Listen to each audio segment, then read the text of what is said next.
नमस्कार दोस्तों, स्वागत है आपका हमारे YouTube चैनल हॉरर स्टोरी में, जहां आपको मिलेंगी ऐसी दिल दहला देने वाली कहानियां जो आपकी धड़कनों को तेज कर देंगी।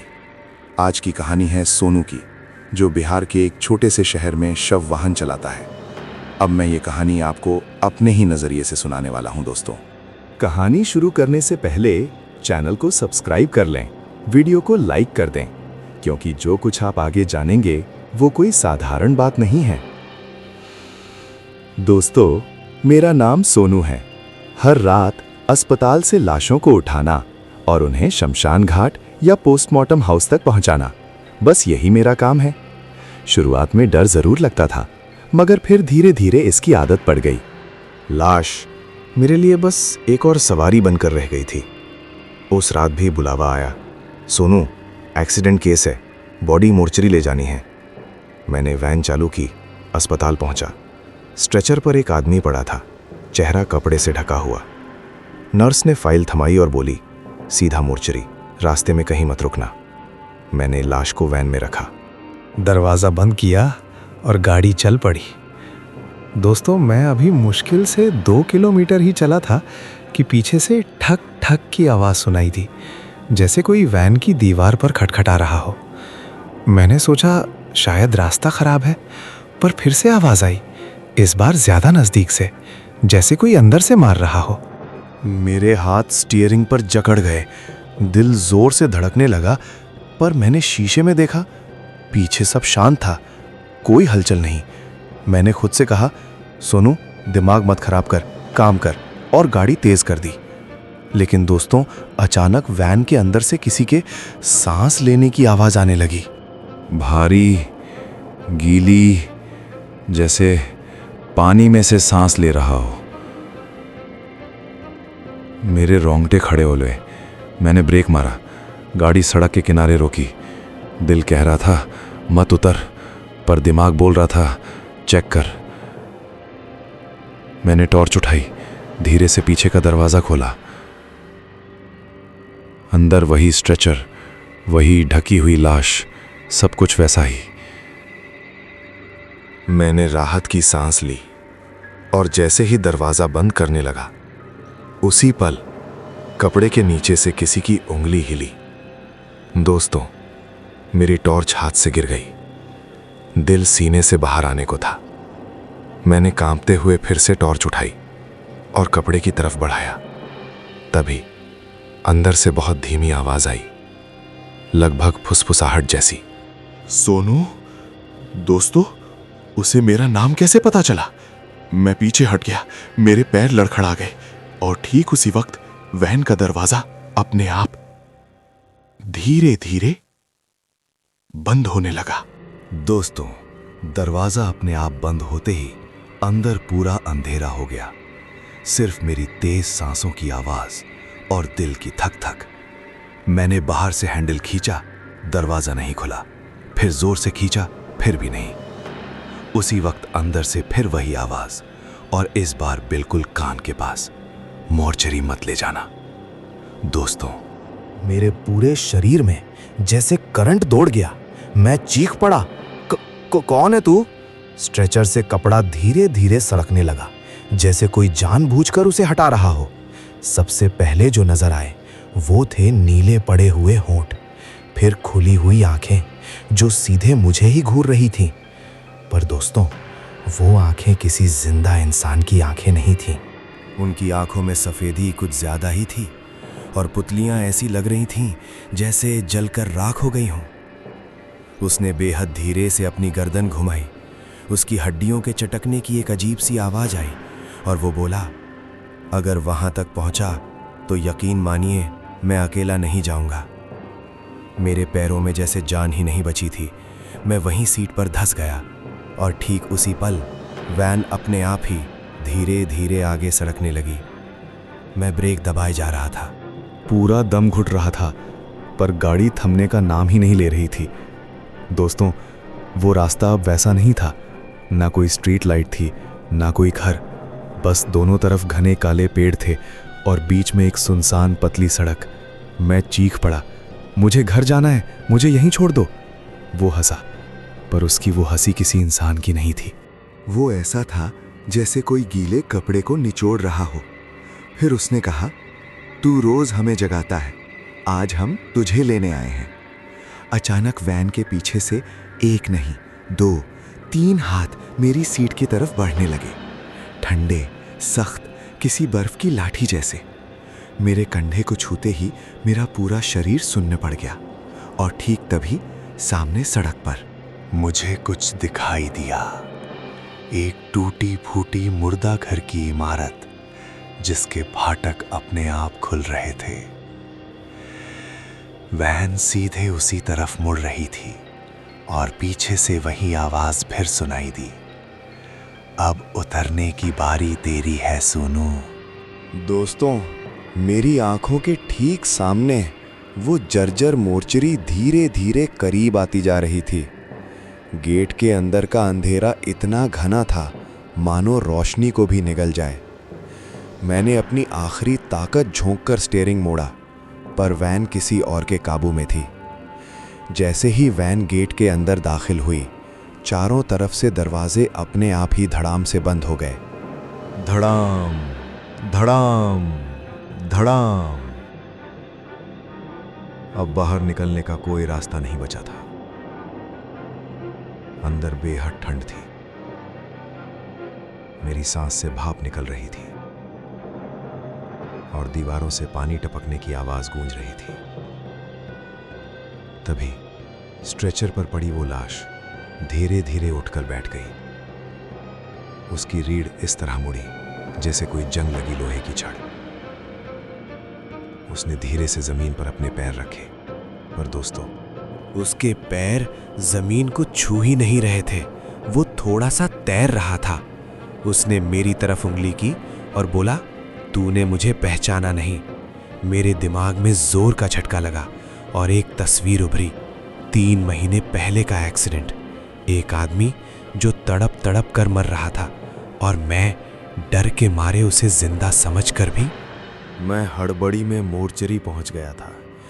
दोस्तों, वो वही था जिसे मैं जीते जी मौत के घर छोड़ आया था। उसकी आवाज़ अब बदल गई थी। उसमें अब बहुत सारे लोग एक साथ बोल रहे थे। हम सब वहीं रुके हुए हैं।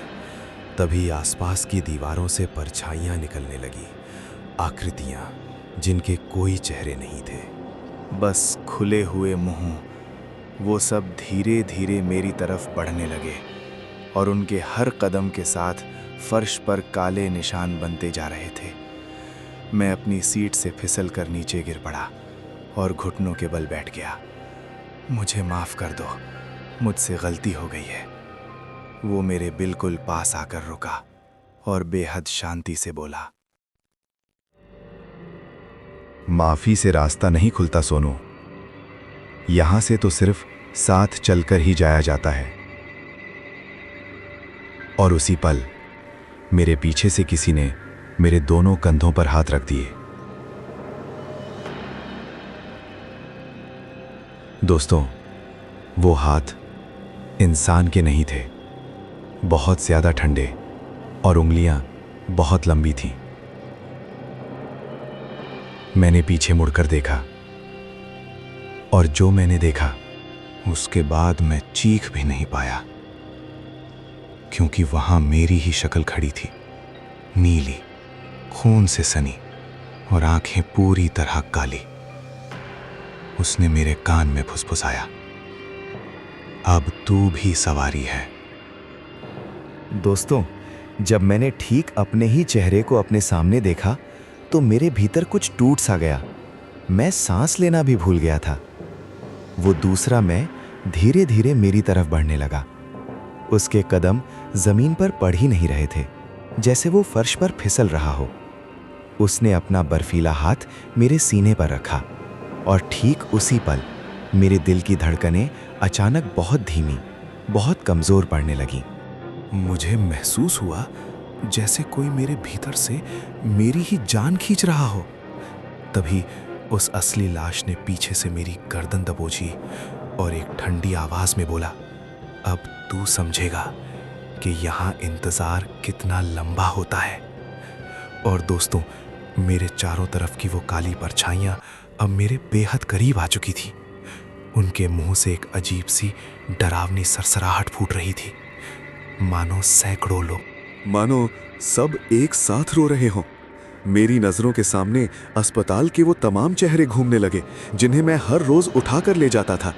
कुछ ऐसे भी थे जिनकी सांसें चल रही थीं और मैंने कभी इस ओर ध्यान नहीं दिया। तभी दीवार घड़ी अचानक तेजी से चलने लगी, टिक टिक टिक टिक, बेहद तेजी से। लाश ने कहा, जब सुई 12 पर पहुंचेगी तो तू पूरा हमारा हो जाएगा। मैंने घड़ी की तरफ देखा, सुई 11 पर थी और धीरे धीरे ऊपर चढ़ रही थी। डर से मेरा दिमाग सुन्न हो गया, पर कहीं अंदर से एक आवाज आई, भाग, अभी भी वक्त है। मैंने पूरी ताकत लगाकर अपने हाथ झटके और किसी तरह उस पकड़ से निकल गया। दोस्तों, मैं फर्श पर लुढ़कता हुआ गेट की तरफ भागा, पर हर कदम पर मेरे पैरों में जैसे कोई जकड़ लेता। पीछे से वही मेरी शक्ल हंसती हुई आ रही थी और कह रही थी, तू जितना भागेगा उतना जल्दी बदलेगा। मैंने दरवाजा धक्का दिया, लकड़ी चरमराई पर खुला नहीं। घड़ी की आवाज और तेज हो गई, टिक टिक टिक। तभी मेरे कान में एक बच्चे की आवाज सुनाई दी, बहुत ही धीमी, भैया पीछे मत देखना। मैं पलटकर देखने ही वाला था, पर तभी किसी ने मेरे हाथ में कुछ थमा दिया, एकदम ठंडा, लोहे जैसा। मैंने नीचे देखा, वो मेरी वैन की चाबी थी, वही जो मैंने अस्पताल में ही अपनी जेब में रखी थी। दोस्तों, मेरे जहन में बस एक ही बात गूंज रही थी, अगर वैन स्टार्ट हो गई तो शायद। पर पीछे से परछाइयां अब मेरे बिल्कुल पास थीं और घड़ी की सुई धीरे धीरे 12 की तरफ बढ़ रही थी। मैंने आखिरी बार गेट की तरफ देखा, फिर वैन की तरफ, और उसी पल मेरे पैरों के नीचे से फर्श पिघलने लगा, जैसे मैं किसी गहरे गड्ढे में धीरे धीरे डूब रहा हूं। और ऊपर से वो आवाज आई, सोनू, फैसला कर, या तो वैन या फिर हमेशा का इंतजार। एक बार जली, फिर बुझ गई। पीछे से मेरी ही शक्ल अब बिल्कुल पास आ चुकी थी। उसकी सांस मेरी गर्दन पर पड़ रही थी और वो बहुत धीमे बोला, अगर तू बैठ गया तो कोई और तेरी जगह ले लेगा। उसी पल गेट के पास खड़े साए एक साथ चिल्लाए, देर हो रही है। दोस्तों, मैंने आखिरी ताकत लगाकर मैंने खुद को कीचड़ से खींचा और वैन की तरफ दौड़ा। मेरे पीछे कदमों की आवाजें थीं, बहुत सारी, जैसे पूरा मुर्दा घर मेरे पीछे दौड़ रहा हो। मैंने दरवाजा खोला, ड्राइवर सीट पर जा गिरा, चाबी घुमाई। इंजन ने एक बार आवाज की, फिर सब शांत हो गया। पीछे से किसी ने मेरे कंधे पर हाथ रखा, बहुत हल्के से, और उसी पल इंजन फिर से घूमने लगा। वैन आगे बढ़ी, लेकिन दोस्तों, शीशे में मुझे अब भी वो मेरी ही शक्ल दिखाई दे रही थी, जो वैन के अंदर ही मेरी सीट के पीछे खड़ी थी, और उसके होंठ हिल रहे थे बिना आवाज़ के। पर मैं समझ गया था वो क्या कह रही है, सफ़र अभी ख़त्म नहीं हुआ सोनू। और दोस्तों, आज भी जब रात में मैं शव वाहन चलाता हूँ तो हर मोड़ पर मुझे लगता है कि कोई ना कोई सीट बदल रहा है, पर अगली बार ड्राइविंग सीट पर कौन होगा? दोस्तों, अगर अभी तक आपने इस चैनल को सब्सक्राइब नहीं किया है तो जल्दी से कर लीजिए, ताकि हमारी कहानियां आप तक पहुंच सकें। कमेंट करके ज़रूर बताइएगा कि आप हमारी कहानियां कहां से सुन रहे हैं। अगली कहानी में आपका नाम लिया जाएगा। दोस्तों, जिस तरह आपने हमारी पिछली हर वीडियो को प्यार दिया है, उसी तरह इस वीडियो पर भी अपना बेशुमार प्यार और गहरा सपोर्ट दिखाइए। आप सभी के इसी अटूट समर्थन के कारण ही मैं आज इस मुकाम तक पहुंच पाया हूं। मुझे पूरा यकीन है कि आप लोगों के बलबूते पर हमारा ये परिवार बहुत बहुत आगे तक जाएगा। अगर आप इस चैनल पर नए हैं तो इसे फटाफट सब्सक्राइब कर लीजिए, ताकि आप भी हमारी इस प्यारी सी फैमिली का हिस्सा बन सकें। और जिन दोस्तों ने पहले से ही सब्सक्राइब किया हुआ है, मैं उन सभी का दिल से बहुत बहुत शुक्रिया अदा करता हूं। इसी के साथ अब मैं आप सबसे विदा लेना चाहूँगा। फिर मिलते हैं दोस्तों अपने अगले वीडियो में। तब तक के लिए खुश रहिए और अपना खूब ख्याल रखिए। अलविदा।